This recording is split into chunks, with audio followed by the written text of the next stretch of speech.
நான் சைதை மீனா பேசுறேன். இன்னைக்கு நம்ம யாரை பத்தி பார்க்க போறோம்னு பார்த்தீங்கன்னாக்கா, மறைந்த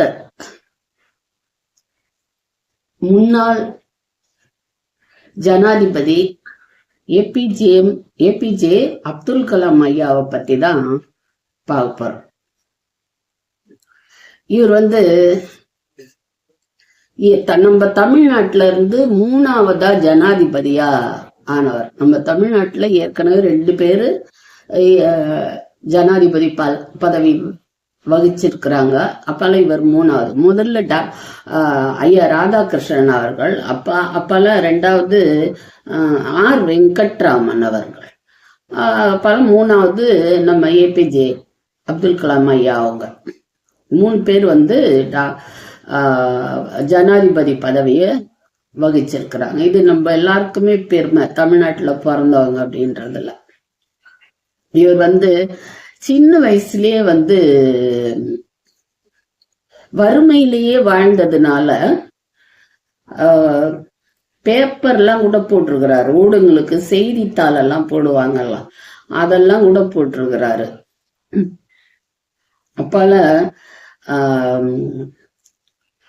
இவர் படிக்கணும், வேலை பார்க்கணும்னு ஆசைப்பட்டது விமானம் சம்பந்தமான இடம் இல்லாததுனால அவர் இந்த துறைக்கு, அவர் பணியாற்றின அந்த துறைக்கு வந்தார். அணு ஆயுத கண்டுபிடிப்புகள் இதெல்லாம் செய்யறதுக்கான ஒரு வேலையில சேர்ந்தார். அதுல முக்கியமானவரா இருந்தார். ஏவுகணை தயாரிக்கிற திட்டங்கள்ல முக்கியமானவரா இருந்தாரு. அப்ப அந்த ஆய்வுக்காக வெளிநாட்டுல இருந்துதான் சின்ன சின்ன பொருள் எல்லாம் வாங்கின்னு இருந்தாங்க. வெளிநாட்டுல இருந்து சின்ன சின்ன பொருள் வாங்கியிருக்க சொல்ல அத்தை நம்ம இந்தியாலேயே அதை வாங்கணும்னு சொல்லி வெளிநாட்டுல வாங்கறத நிறுத்திட்டு நம்ம இந்தியாலேயே தயாரிக்கிற பொருள்களை வச்சு இதை கண்டுபிடிக்க அணு ஆயுத சோதனைகளுக்கு உபயோகப்படுத்தி இருக்கிறார். இதனால நிறைய பேருக்கு வேலை வாய்ப்பும் உற்பத்தியும் அதிகமா இருந்திருக்கும். அதுவே பெரிய ஒரு இதுதான். அப்ப இளைஞர்களுக்கு ஒரு நம்பிக்கை நட்சத்திரம் அவர். இவராட்டமா இளைஞர்கள் மத்தியில அவங்களோட பேசி அவங்களுக்கு ஒரு டானிக் கொடுக்கற மாதிரியான ஒரு பேச்சு யாருமே, எந்த உலக தலைவருமே இதுவரைக்கும் செய்தது இல்லைன்னு சொல்றாங்க. அந்த அளவுக்கு அவர் பதவியில இருந்த போது சரி, 5 வருஷம் கழிச்சு அப்பால பதவியிலிருந்து வெளியேறினதுக்கு அப்புறமும் சரி, அந்த இளைஞர்களுக்கு மத்தியிலேயே அவங்களுக்கு ஒரு ஊக்க சக்தியா தன்னை வெளிப்படுத்தினே இருந்தார். இதுக்காக அவர் ஒரு வார்த்தை சொல்லியிருக்கிறார், கனவு காணுங்கள் அப்படின்னு சொல்லிட்டு. எந்த ஒரு விஷயத்தையும் நம்ம சாதிக்கணும்னு நினைச்சாக்கா அதை பத்தி நம்ம அடிக்கடி அதை நினைவுபடுத்தி அதை எப்படி ஒவ்வொரு ஸ்டெப்பா நம்ம முயற்சி, அந்த காலத்துல சொல்லுவாங்கல்ல மனசுக்குள்ளேயே கோயில் கட்டினாங்க, அது மாதிரி மனசுக்குள்ளேயே அந்த திட்டத்தை பத்தி நம்ம இது பண்ணினே இருந்தோமா, நான் என்ன ஆகணும் என்ன சாதிக்கணும்னு நினைக்கிறத ஒரு கனவா கண்டுனே இருந்தீங்கன்னா அது ஒரு நாளைக்கு நிச்சயமா நடக்கும்ன்றது அவரோட பேச்சுல முக்கியமா நடக்கும் இருக்கும். நீ முயற்சி செஞ்சாக்கா நட்சத்திரங்களை கூட பறிக்கலாம் அப்படின்னு சொல்றவர் அவர். சின்ன வயசுல வறுமை காரணமா அவருக்கு நான்வெஜ் அவ்வளவா சாப்பிட்டது இல்லை. பொதுவா இஸ்லாமியர்கள்னா நான்வெஜ் அதிகமா சாப்பிடுவாங்க. ஆனா இவர் அப்படி அந்த இதுல நம்ம சொல்ல கேட்டகிரியில சேர்க்கக்கூடாது. இவர் ஜாதி மதம் எல்லாத்தையும் கடந்த எல்லாருக்கும் பொதுவான ஒரு மனிதர். அவர் இது வறுமை காரணமா நான்வெஜ்ஜே சேர்க்காம இருந்தவர். பின்னால அதை தன்னோட ஒரு சைவ உணவை தன்னோட விருப்பமாவே வச்சினாருன்னு சொல்லுவாங்க. ஜனாதிபதி ஆன பிறகு கூட அவர் சைவம் தான் சாப்பிட்டாரு அப்படின்னு சொல்லுவாங்க. பல ஒரு பொக்ரான் அப்படின்ற இடத்துல அணு ஆயுத பரிசோதனைய வெளிநாடுங்க யாருக்குமே தெரியாத நடத்தி முடிச்சவர். நடத்தி அதுக்கப்புறம் எல்லாருக்கும் தெரிஞ்சப்போ உலகத்துல இருக்கிற வல்லரசு நாடுகள் கூட வாயை பொழக்க வச்சவர். ஆச்சரியம், அச்சம் இந்தியாவை பார்த்தா அவங்களுக்கு வர்ற அளவுக்கு ஒரு சாதனையை செய்தவர் அவரு. அவருக்கு வந்து வீணை வாசிக்கிறதுல கொஞ்சம்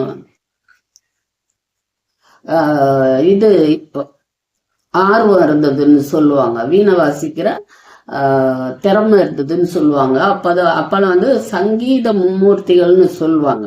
அதுல வந்து தியாகராஜர்னு ஒருத்தர், அவரோட கீர்த்தனெல்லாம் கூட அவருக்கு தெரியும்னு சொல்றாங்க. சில கீர்த்தனைகள்லாம் அவருக்கு தெரியும். அந்த சங்கீத மும்மூர்த்திகள் எழுதின கீர்த்தனை எல்லாமே தெலுங்குல தான் இருக்கும். அந்த வீணில வந்து அந்த கீர்த்தனைகளை வாசிக்கிற பழக்கம் அவருக்கு இருந்ததுன்னு சொல்றாங்க. ரொம்ப ஆச்சரியம் இல்ல? ஒரு இரும்பு மனிதர் வந்து இசைக்கு கட்டுப்பட்டவராய் இருந்திருக்கிறார். அப்படி ஒரு பக்கம் அவருக்கு இருந்திருக்குது.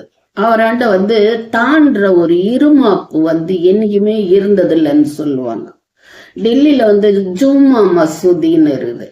அங்கே போய் வழிபாடு நடத்த சொல்ல இடம் இல்லாததுனால பின்னாடி வரிசையில இருந்து தொழுது இருக்கிறார். கடவுளுக்கு முன்னாடி எல்லாரும் சமம், கடவுளுக்கு முன்னாடின்னு இல்லை, எல்லாருமே சமம் அப்படின்ற ஒரு எண்ணத்தோட, எளிமையான எண்ணத்தோட இருந்திருக்கிறாரு. அப்பால வந்து புத்தகங்கள்லாம் எழுதியிருக்காரு. அதுல முக்கியமா வந்து விங்ஸ் ஆஃப் ஃபயர், அதாவது அக்னி சிறகுகள் அப்படிங்கிற புத்தகம் வந்து ரொம்ப நிறைய மொழியில வந்து மொழிபெயர்க்கப்பட்டிருக்குது. அது எல்லாமே அவர் வந்து அதை ஊக்கம் அவருடைய சுயசரிதை. அது நிறைய மொழிகள்ல வந்து அது வந்து மொழிபெயர்க்கப்பட்டிருக்கிறதுனால அதை படிச்சவங்க ஏராளம்.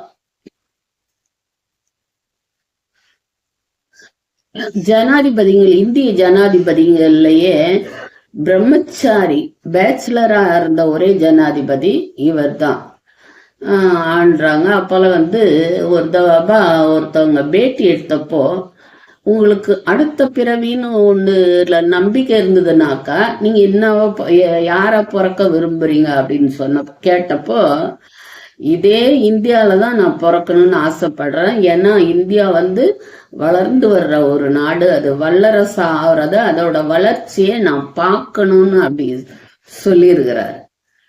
அவரை மாதிரி ஒரு நாட்டுப்பற்று உள்ளவர் வந்து பார்க்கறது ரொம்ப ரொம்ப ரொம்ப அபூர்வமான ஒரு. இந்த ஏவுகணை நாயகன் அப்படின்னு சொல்லப்பட்ட அப்துல் கலாம் ஐயா அவங்க வந்து பிருத்வி பல அக்னி என்ற ஏவுகணை தயாரிக்கிறதுல இஸ்ரோல பணி செய்யும் போது அதுல முக்கியமான ஒருத்தரா இருந்திருக்கிறாரு. அதை தயாரிக்கிறதுல அவருக்கு ஏகப்பட்ட விருதுகள் கொடுத்து இந்தியா கௌரவப்படுத்தியது. பத்மபூஷன், பத்ம விபூஷன், பாரத ரத்னா, இது மாதிரி ஏகப்பட்ட விருதுகள், வீர ஸ்வர்கார் விருது, இது இன்னும் பல. இது போக 30 யூனிவர்சிட்டியில இருந்து இவருக்கு கௌரவ டாக்டர் பட்டம் கொடுத்து கௌரவப்படுத்தியிருக்காங்க. இன்னும் அவரை பத்தி சொல்லணும்னா சொல்லிட்டே போலாம். கேட்கறதுக்கு நீங்களும் ஒன்றும் பொறுமை இழக்க மாட்டீங்க இவரை பத்தி கேட்கறதுக்கு. அதுக்கப்புறம் வந்து இவர் வந்து இந்தியாவுடைய 11வது ஜனாதிபதியா பதவி வகிச்ச இவர் வந்து ராமேஸ்வரத்துல பிறந்தாரு. அதுக்கப்புறம் வந்து மேகாலயாவில், அது ஒரு யூனியன் பிரதேசம்னு நினைக்கிறேன், அங்க இருக்கிற ஷில்லாங் நகரத்துல இருக்கிற ஒரு பள்ளியில மாணவர்களிடையே உரையாற்றிட்டு இருக்கும்போது மயக்கம் அடைஞ்சு விழுந்தாரு. அதோடைய அவருடைய இந்த பூமியில அவர் வாழ்ந்த வாழ்க்கை முடிவு முடிஞ்சிருச்சுன்னு சொல்றதுக்கு மனசு வரல. நம்மகிட்ட இன்னமும் இந்த மாணவர்களிடையே வாழ்ந்துட்டு தான் இருக்காரு.